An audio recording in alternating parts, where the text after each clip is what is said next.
উত্তরপ্রদেশে শুরু হচ্ছে মহাকুম্ভ, আর তাতে দেশ বিদেশ থেকে কোটি কোটি ভক্তরা এসেছেন। মহাকুম্ভের দ্বিতীয় অমৃত স্নান পর্বের আগে ভয়াবহ দুর্ঘটনা প্রয়াগরাজে। মৌনী অমাবস্যার দিন প্রয়াগরাজের সঙ্গম এলাকায় পদপৃষ্ঠের ঘটনা ঘটেছে। এতে কমপক্ষে 30 জন পুণ্যার্থীর মৃত্যু হয়েছে, আহতের সংখ্যা 60 পার করেছে। আর এরপর বড় সিদ্ধান্ত নেওয়া হচ্ছে প্রশাসনের তরফে। ভিড় আর ট্রাফিক নিয়ন্ত্রণে নেওয়া হলো নতুন সিদ্ধান্ত। ভিড় সামাল দিতে এবং নিরাপত্তার স্বার্থে মেলা প্রাঙ্গণে কোনো গাড়ি ঢুকবে না, এমনকি বাতিল করা হয়েছে ভিভিআইপি পাসও।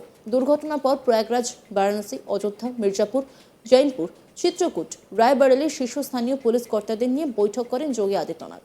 আর সেখানে একাধিক সিদ্ধান্ত নেওয়া হচ্ছে, যেখানে বলা হয়েছে মেলা প্রাঙ্গণে কোনো যানবাহন ঢুকবে না, বাতিল করা হয়েছে ভিভিআইপি পাসও।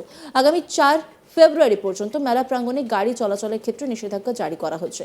প্রয়াগরাজ সংলগ্ন জেলাগুলি থেকে আসা গাড়িগুলিকে প্রয়াগরাজে ঢোকার সময় আটকে দেওয়া হবে আগামী কয়েকটা দিন। এছাড়াও রাস্তার ধারে স্টলগুলো ভিড় নিয়ন্ত্রণে বিশেষ নজর দেওয়া হবে। মেলায় বাড়ানো হয়েছে পুলিশের নিরাপত্তাও, পর্যাপ্ত খাবার এবং পানীয় জলের ব্যবস্থাও রাখা হবে। এই ঘটনায় রাজনৈতিক কাদা ছোড়াছুড়িও শুরু হয়ে গেছে। এই ঘটনায় যোগী প্রশাসনকে কটাক্ষ অখিলেশ যাদবের। কি বলেছেন তিনি, শোনাব আপনাদের। घटना दुखद थी और सरकार ने जितना प्रचार किया, सरकार ने उतना इंतज़ाम नहीं किया। इंतज़ाम सरकार के अच्छे होते तो शायद ये घटना न होती।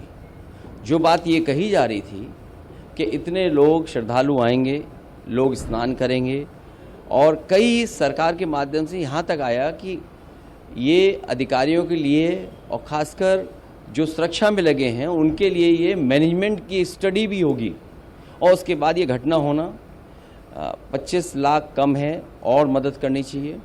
साथ ही साथ उन सब की सूची जारी करनी चाहिए जिन श्रद्धालुओं की मृत्यु हुई है या वो श्रद्धालु जो लापता हैं, क्योंकि आशंका बहुत है, लोगों में कन्फ्यूज़न है।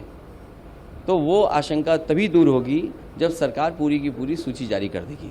मृतकों की संख्या को लेकर भी कुछ कहा जा रहा है कि सही आंकड़ा है या और ज़्यादा है। जो लोग वहाँ पर जानकारी रखते हैं, जिनको जानकारी मिली है, ये घटना रात की है, और अब तो वो बातें साफ़ हो गई हैं। समय बताने की, कोई 1 बजे की बता रहा है, कोई 1 बजे से पहले की बात बता रहा है। जो मुझे जानकारी मिली थी वो जानकारी मिली थी रात के 2:48 पर। अगर मुझे सूचना मिल सकती है 2:48 पर, तो सरकार को तो सूचना रही होगी। दुर्भाग्य इस बात का है कि सुबह सुबह सरकार का जो ट्वीट आया, वो ट्वीट कोई कल्पना नहीं कर सकता कि ऐसा भी सरकार ट्वीट कर सकती है। तो जहाँ मीडिया का रोल अलग होना चाहिए, जिस तरह का व्यवहार मीडिया का था, मुझे वो कोई संकोच नहीं है कि मीडिया के सवाल ना उठाया जाए। जब मीडिया इतना प्रचार कर रही थी तो सरकार को समय समय पे मीडिया को भी जगाना चाहिए था कि कहाँ पर व्यवस्था ठीक नहीं है। केवल ये बात कह देना कि वीआईपी की वजह से इतनी बड़ी घटना हुई है, ये दुर्भाग्यपूर्ण है। इसलिए दुर्भाग्यपूर्ण है क्योंकि सरकार खुद न्योता दे रही थी, सरकार खुद कार्ड बांट रही थी, और सरकार अगर कार्ड बांट रही थी, कार्ड कभी बांटे नहीं जाते हैं। अब तक जितने भी कुंभ हुए हैं, जितना भी पौराणिक रिकॉर्ड हमारे आपके पास अवेलेबल है, कभी भी किसी को कार्ड नहीं दिया जाता है। श्रद्धालु स्वयं आते हैं, और जहाँ स्वयं आते हों लोग, वहाँ पर आपने कार्ड दे करके बुलाया हो। कार्ड तो उन्हीं को मिला ना जो वीआईपी थे, जिनकी जान गई वो, उनको तो कार्ड नहीं मिला ना। तो कार्ड जिसको दिया उसकी तो जान नहीं गई।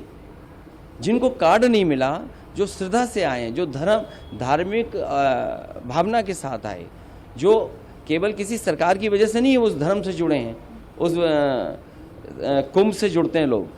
कुंभ में आस्था रहती है, और जो कुछ हुआ है उसमें सरकार की जिम्मेदारी है। भारतीय जनता पार्टी उससे हट नहीं सकती है। दिल्ली और लखनऊ दोनों सरकारें उसकी जिम्मेदार हैं। सर, आप जाएंगे पीड़ितों से मुलाकात? मैं पीड़ितों से मिलने नहीं जाऊंगा, क्योंकि बीजेपी के लोग ये आरोप लगाएंगे कि हम लोग राजनीति कर रहे हैं। हम लोग किसी भी विषय पर राजनीति नहीं करना चाहते हैं। लेकिन अगर 10,000 करोड़ रुपए खर्च हुए होंगे, 10,000 करोड़ खर्च हुए, और फिर सरकार तो ये दावा करती थी कि हमारी डबल इंजन की सरकार है।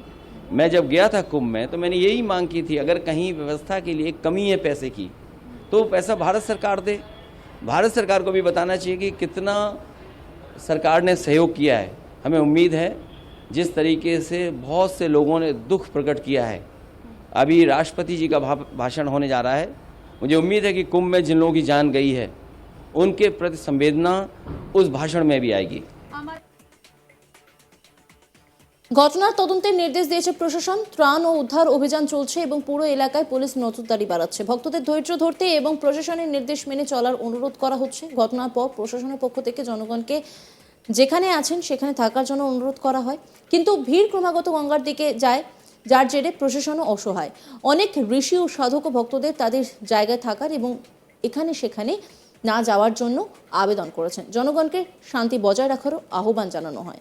এই ঘটনার পর উত্তরপ্রদেশের মুখ্যমন্ত্রী যোগী আদিত্যনাথ দুঃখ প্রকাশ করে জানান, প্রয়াগরাজে 8 থেকে 10 কোটি ভক্ত প্রয়াগরাজে উপস্থিত এবং 5.5 কোটি ভক্ত স্নান করেছে। আখড়া মার্গে ব্যারিকেডিং পার হওয়ার চেষ্টা করলে কয়েকজন ভক্ত গুরুতর আহত হন। আহতদের চিকিৎসার জন্য হাসপাতালে স্থানান্তর করা হয়েছে। মৌনী অমাবস্যার মহড়া শুরু হওয়ার পর থেকে প্রচুর সংখ্যক ভক্ত সেখানে জমায়েত করতে শুরু করেন। কেন্দ্রীয় স্বরাষ্ট্রমন্ত্রী অমিত শাহ এবং রাজ্যপাল আনন্দীবেন প্যাটেলও পরিস্থিতির ক্রমাগত রিপোর্ট নিচ্ছেন।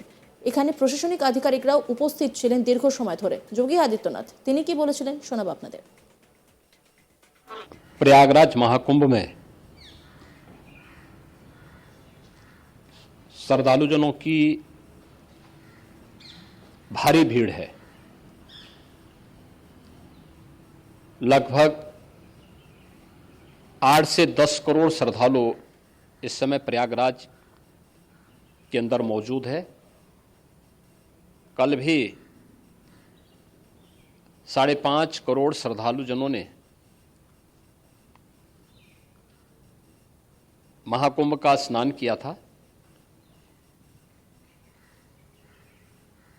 ये जो भारी दबाव श्रद्धालुजनों के कारण और श्रद्धालुओं के संगम नोच पर जाने के कारण वहाँ पर एक बना हुआ है, लेकिन पूरा प्रशासन मौके पे वहाँ मौजूद है।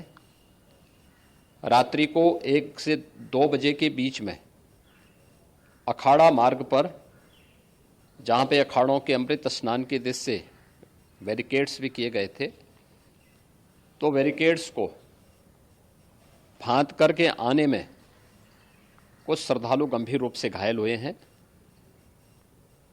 उन्हें तत्काल हॉस्पिटल में पहुंचा करके उपचार आदि की व्यवस्था उनके लिए की गई है। उनमें से कुछ श्रद्धालु गंभीर रूप से घायल हैं। लगातार प्रशासन स्थानीय स्तर पर श्रद्धालुओं की सकुशल स्नान कराने के दृष्टि से रात्रि को कल सायंकाल 6:30-7 बजे से ही मौनी अमावस्या का मुहूर्त प्रारंभ होने के बाद से ही लगातार लगा हुआ है। प्रयागराज में महाकुंभ में श्रद्धालुजनों के सकुशल स्नान करने, अमृत स्नान के लिए देश भर से आए हुए श्रद्धालुजनों की व्यवस्था के लिए, उनके कुशल क्षेम के लिए आदरणीय प्रधानमंत्री जी का प्रातःकाल